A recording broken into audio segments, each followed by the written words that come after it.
그때 당시에는 그때 이명박 정부 때 뭐 4대강 사업을 하면서 영산강에 백기를 만드는 걸 하고 있었어요.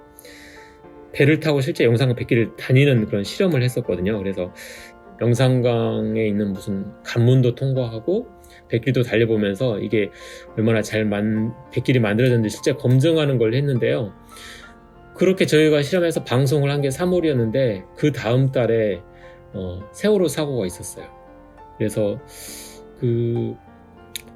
제가 그때 생각했던 거는 세월호도 이런 식으로 누군가 기자들이 나서서 뭐 PD들이 나서서 좀 검증을 하고 세월호 이 증축했던 거 이런 것들 좀 제대로 좀 보도를 하고 했더라면 그런 사고가 있기 전에 좀 막을 수 있지 않았을까 하는 생각을 했었고요. 세월호 침몰 9일째. 오늘도 실종자 수색 작업은 계속됐습니다. 사고 현장에서 가장 가까운 팽목항은 여전히 무겁고 침통한 분위기. 그토록 바라던 생존자 구조 소식은 없고 어느새 희생자가 실종자보다 많은 상황입니다. 대신 실종자 가족들을 위로하려는 국민들의 따뜻한 마음이 이곳 팽목항으로 모여들고 있는데요. 실종자 가족이 머물고 있는 진도 실내체육관을 찾았습니다. 수색 아흐레가 지나도록 생존자 구조 소식은 들려오지 않고 있습니다. 어찌된 일인지 수색 작업 또한 순조롭지 못했습니다. 가족들의 울분은 멈출 수가 없었습니다. 아들, 딸을 찾지 못한 절망감에 실신한 가족들도 늘어만 갔습니다.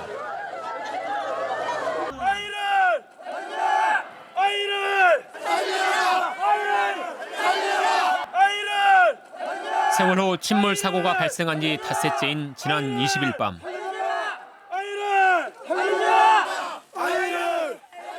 실종자 가족들은 더 이상 정부를 믿을 수 없다며 청와대로 향했습니다. 광주에 헬기가 추락한 적이 있었어요. 그 이후에 그냥 보통 때라면 그냥 이렇게 헬기 추락이 있었는지도 모르고 사람들이 그냥 묻혀버렸을 텐데 그게 이제 뭐 뉴미디어 공간에서 굉장히 많이 조회가 되면서 그때 추락 사고 때 돌아가신 헬기 기장님이랑 탑승했던 승무원분들 그분들의 뜻을 기리는 그런 댓글들이 많이 퍼졌었거든요. 그래서 누군가의 죽음이 그리고 어떤 사건이 자꾸 잊혀져 가는데 그 잊혀지는 것을 우리가 기록하는 걸 하고 있고 다시 사람들한테 기억을 다시 되살리는 시사 프로그램을 했었고 우리가 또 유튜브에 또 올리기까지 해서 이렇게 해도 우리가 또 사회에 영향을 미칠 수 있구나 라는 걸. 세월호 사고 해역에서 수색을 마친 강원 소방본부 헬기는 춘천으로 돌아가는 길이었습니다. 10시 50분을 막 넘긴 시각. 헬기는 아파트 단지가 밀집한 도심 상공에 진입하고 잠시 후 굉음이 들립니다.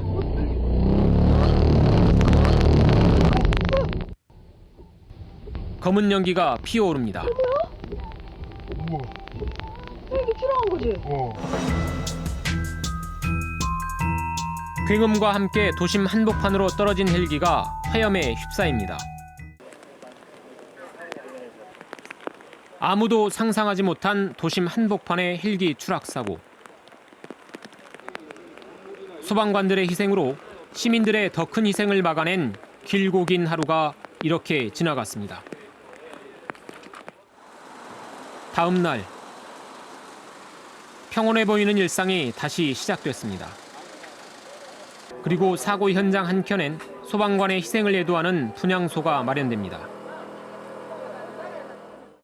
보수는 어떤 변화, 어떤 부분들에 대해서 움직임이 있어야 호남의 민심을 얻을 수 있을까 해서 보수를 대표하는 논객들이 그 당시에 이제 출연을 많이 했죠. 그래서 그와 같은 형태로 어떻게 보면은 이제 우리는 당연시 생각했던 것들을 논객들의 입과 귀를 통해서 좀 들어보려는 프로그램 했던 것들이 좀 기억에 남고요. 일단 제목이 호남이 뭐길래입니다. 호남이 다른 지역과 구별되는 어떤 특별히 그런 의미가 있다고 생각하시는지요? 방금 사회자분이 말씀하신 것 중에 보면 선거 때만 되면 이제 호남이 굉장한 관심을 이제 끈다고 하셨는데 그게 능력입니다. 그렇습니까? 사실 유권자로서 가장 선거를 잘 즐기고 또 활용하는 방법은 관심받는 선거를 만들어내는 능력이거든요. 예. 그런데 과거의 사례를 보면은 여러 가지 정치적인 변곡점 만드는 과정 속에서 호남 유권자들이 역할을 했고 가장 뭐 기억에 남는 것이라면 노무현 대통령의 어쨌든 급작스러운 이런 등장을 만들어낸 것도 호남에서의 경선이 시작이 되었고요. 그다음에 상당한 역동성으로 국민의당 놀풍도 만들어내지 않았습니까? 그렇습니다. 그러니까 참 재미없다고 생각하는 그런 선거 판도 속에서 뭔가 새로운 어떤 변수를 만들어내는 것이 그 유권자의 능력이고 정치인들에게 호남을 항상 염두에 두고 움직일 수밖에 없게 하는 그런 가장 큰 원동력이 되겠죠. 그런데 지금까지 호남에서 크게 지지를 받지 못했던 정당의 입장에서 보게 된다면은 호남 유권자의 특성 중에는 확실히 그 과거에 있었던 소외 구도에 대한 인식 같은 것들을 좀 강하게 한다. 그래서 소위 우리가 얘기하는 몰표 투표 성향이 실제 대선에서 나타나기도 하고요. 광주가 아파트 보급률이 거의 80%, 주거 형태의 80%가 넘는다는 부분 관련해서 광주에 왜 이렇게 아파트가 많은가, 또 그로 인해서 광주가 겪고 있는 사회적인 문제, 예를 들면 광프리카라고 그래가지고 광주가 대구보다 더 뜨겁다라고 해서 이제 그것이 기인한 게 실은 이런 아파트 중심의 광주의 이제 주택 정책이 왜 있다라는 문제를 접근했던 것도 상당히 기억에 남습니다. 황철호 박사님, 이게 저만 덥다고 느끼는 건가요? 아니면은 광주가 정말 더워진 건가요? 네, 저도 덥고요. 네, 지금 계시는 모든 분이 다 더울 거로 예상되는데요. 광주는 이전부터 더운 지역이었습니다. 뭐 한반도의 남쪽이었으니까 뭐 더웠던 지역이긴 한데 그런 더위가 이제 심해진 걸로 보면 광주가 상당히 많이 더워진 거고요. 10년 전에 비해서 지금 평균 온도로만 보면 한 1도 정도가 올랐습니다. 같은 기온이라도 도심에서 조금 더 덥게 느껴지는 것, 이런 거를 이제 이른바 이제 열섬 현상이라고 하는데요. 김수봉 교수님, 좀 예. 열섬 현상에 대해서 조금 자세하게 좀 쉽게 설명해 주시면 좋을 것 같습니다. 네, 열섬 현상은 그야말로 이제 히트 아일랜드 열섬 현상을 말하는데요. 교외 지역보다도 이 도시 중심부의 온도가 작게는 1도에서 4도, 또 많게는 10도까지가 이 중심 온도가 높은 지역입니다. 그래서 광주 같은 경우에 보면 도심부나 송정지구, 하남지구, 본천지구 뭐 이런 지역이 무등산을 중심으로 하는 동부 및 남동부 산지보다도 훨씬 더 온도가 높은 것, 그런 현상을 쉽게 하기 위해서 도시 열섬 현상이라고 말씀드릴 수 있겠습니다.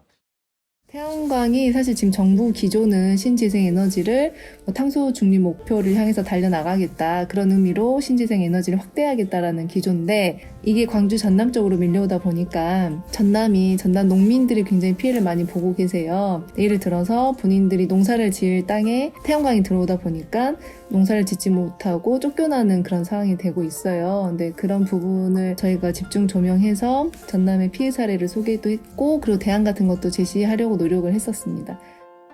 지난 3월 말 전남도청 앞에 농민 100여 명이 모였습니다.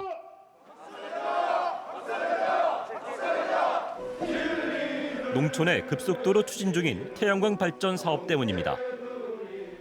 간척지 중에 염해 측정을 해서 염해가 나오면 태양광 짓게끔 해주겠다.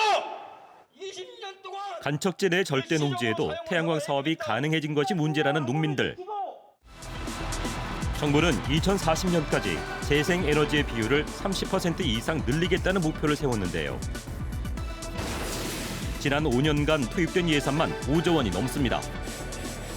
그린 에너지 정책에 따라 전국적인 태양광 붐이 일기도 했는데요. 농민들의 소득 증대를 위해서 농가에서도 이런 태양광을 할 수 있도록 하는 선의를 가지고 했다고 하는데, 저희가 봤을 때 진짜 그 주민들의 의견들을 청취하고 주민들 편에서 했는가, 이런 것에 대한 의구심이 듭니다. 근데 한 가지 문제점이 현장에서 농사를 짓고 있는 경작자분들의 의견 수렴이 거의 안 됐다고 봅니다. 왜냐하면 그 농지 위에 지붕을 차려서 한 30% 정도 그 설치를 해요. 이제 투광률이 있기 때문에 밑에서는 농사 짓고 위에서는 태양광을 한다고 하지만 실제 경작하는 분들은 농기계 활용을 해야 되거든요. 밑에서 농기계를 해서 여타의 작업들을 다 하는데 그걸 지붕을 만든다고 한다는 것은 조금 현장의 농민들이 우려하는 지점이 많이 높습니다. 이제 학동 붕괴 같은 경우는 이제 저희가 한 2달간의 이제 집중 이제 취재를 좀 했어요. 뭐 다른 뉴스처럼 단편적인 내용만 뭐 보고하고 끝나는 게 아니라 심층 취재를 하고, 그리고 유족들의 얘기도 들어보고 피해 사항도 들어보고, 그리고 또 어떤 부분에 문제 발생 원인이 생겼는지 자세히 이제 들여다보는 그런 부분에 있어서 초점을 맞췄고, 그 결과로 이제 문흥식이라는 사람을 이제 뭐 수사를 촉구하는 데 있어서 일조를 했었고, 또 우리 유족들의 이제 상황들을 알려주면서 보상에 조금이라도 도움이 될 수 있는 그런 부분들을 좀 조력했다는 그런 부분이 기억이 남네요. 17명의 사상자를 내고도 여전히 제대로 된 책임 규명을 못하고 있는 광주 학동 건물 붕괴 참사. 참사의 핵심 피의자인 문흥식 씨가 해외 도피 석 달 만에 자진 귀국했습니다. 귀국과 동시에 바로 광주로 압송된 문흥식 씨는 체포 나흘째인 지난 화요일 구속됐습니다. 문 씨는 지난 7월 구속돼 재판을 받고 있는 브로커 이모 씨와 함께 철거업체를 소개하고 그 대가로 수억 원의 금품을 받은 혐의를 받고 있습니다. 문 씨의 구속으로 재개발조합 비리 수사에도 탄력을 받을 것으로 예상되는데요. 학동 4구역 조합과 문흥식 씨. 문 씨는 조합 임원 선거에도 개입했을 거란 의혹을 받고 있습니다. 조합 선거, 공사업체 선정 등 재개발 조합 비리가 포착되는 지점마다 함께 거론되고 있는 핵심 인물이 바로 문흥식 씨입니다. 광주경찰청에서는 구속된 문 씨에게 변호사법 위반 등 재개발 사업과 조합 비리 관련 혐의에 대해 집중 조사 중이라고 합니다. 학동 참사 시민대책위에서는 지금이야말로 수사의 골든타임이라며 철저한 수사를 촉구하는 항의 서한을 전달했습니다. 참사 101일째, 유가족들은 철저한 원인 규명과 책임자 처벌이 이루어지기 전까지는 고통스러운 참사는 끝나지 않을 것이라고 합니다. 학동 붕괴 참사 관련 수사가 제대로 이루어져야 하는 이유입니다.